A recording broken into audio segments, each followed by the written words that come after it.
បងត្រយត្រីបងត្រយត្រីស្មើនឹងសងខា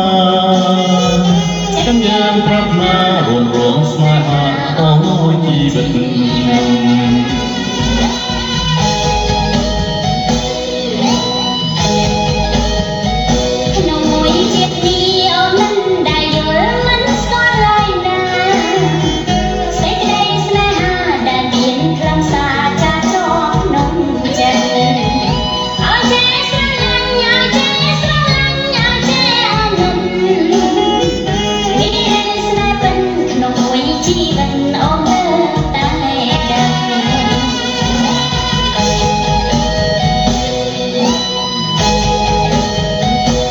គឺវាសនាព្រមលីខិនចាមកពីព្រេងនិយាយ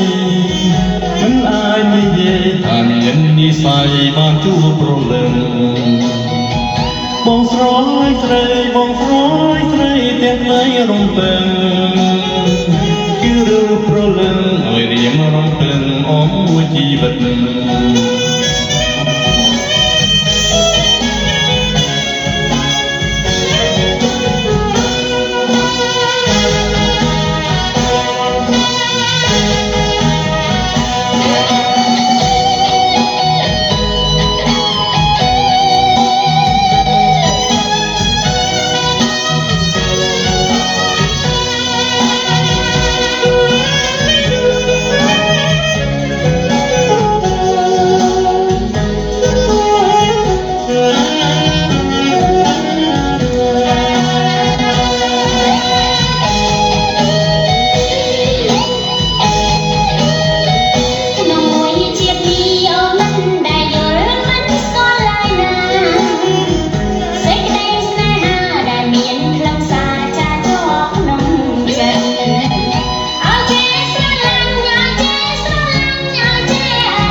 ស្រឡាញ់គ្នាគ្រប់ពេលវេលារួមចិត្តអលៀ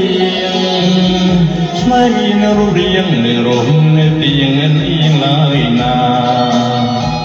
បងស្រឡាញ់ត្រីបងស្រឡាញ់ត្រីស្មើនឹងសងខាខ្ញុំយើងប្រាថ្នារំស្នេហាមួយជីវិត